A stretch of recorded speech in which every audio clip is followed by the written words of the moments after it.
I suggest everyone to, before starting with Azure, first you have to know about basic things about cloud.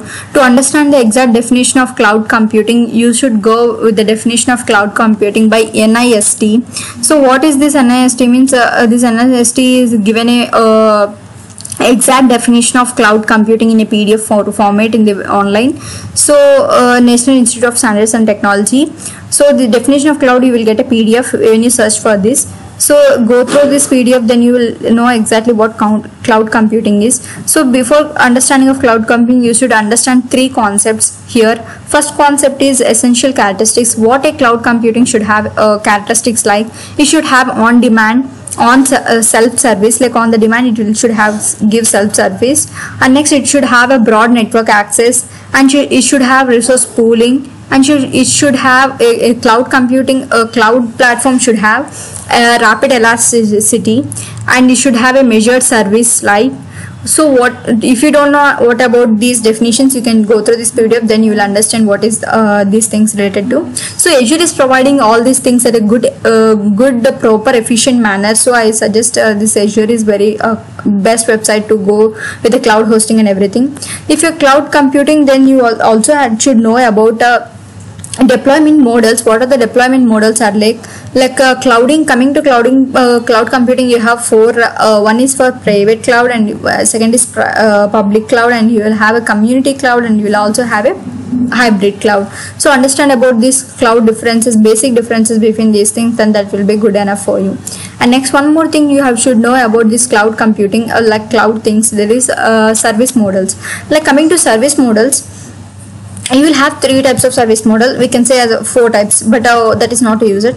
So one thing is SaaS, software as a service, and next thing is platform as a service, and next is infrastructure as a service. And you have one more thing, that is a function as a service, that is FaaS. So you can also call it as serverless. Okay, what we can do means, coming to software as a service, you don't need to manage all the things. You can just use the software. For example, just like a Microsoft web-based email, or any Microsoft Teams or Office 365, like these things, you just use the software, write email and anything, like salesforce.com, like all these things comes under software as a service. Okay, and next, we have a platform as a service. That is one of the cloud infrastructure that will provide programming and libraries and services tools. Like for example, you have to manage only two things, that is application and data, if you want to manage, and other things will be managed by the cloud platform. Okay, so that is, you need to manage all these things. So that's come under platform as a service. For example,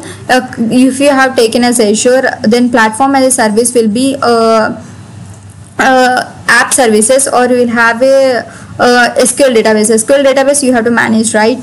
So that things comes under that. And next we'll have one more thing, that is infrastructure as service. Coming to infrastructure as service, you have to manage the infrastructure also. They just give a low level of server things, like example host firewalls, and you will have one basic very important example in Azure is virtual machines. Virtual machines comes under this infrastructure as a service. Okay, AWS and Azure comes under these things. So coming to basic idea of these things is very important if you are working with cloud, like what are the services, are infrastructure as service and platform as service, and next software as service. One more thing, that is function as service, we have discussed, right? So that is serverless, where we no need to manage server. That will be done by the cloud platform only. That example for that FaaS means function as a service is function app. This function app is which is serverless, we can say it as.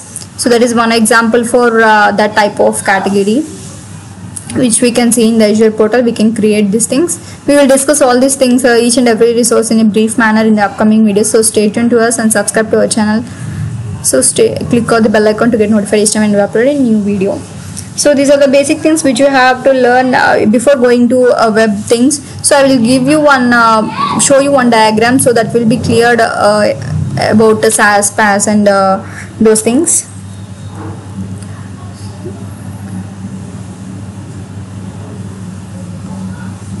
Yeah, up to now I have seen issue definition, all these things.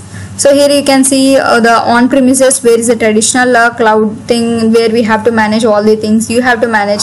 So why we have these on-premises and IaaS and PaaS and SS services means, you can observe, you can go through this level of control of development, or developer has to control only few things that that will be reduces, like over the application is reduces, control over the application reduces for the developer when coming to service. Here you can see all the developer have to manage all the things, you have to control all the things. Now coming to infrastructure as a service, they just have to look on upon OS and middleware and runtime data and applications only, like all the rest of the virtualization, servers and storage, networking, all this done by the Azure managers.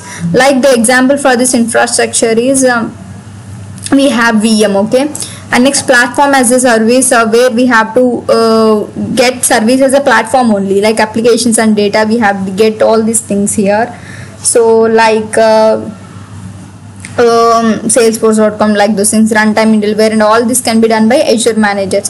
Coming to software as a service, you just no need to have to do anything, just everything is managed by cloud platform. You just get a software as a service, like you can see here Office 365, Google, SharePoint, Online, and so on. These are the examples for SaaS, like software. You just go through this definition from the Chrome, you will get to understand what are the things. You can see PaaS as an example for Azure web apps, storage apps. I said cloud services comes, cloud services or platform things, right?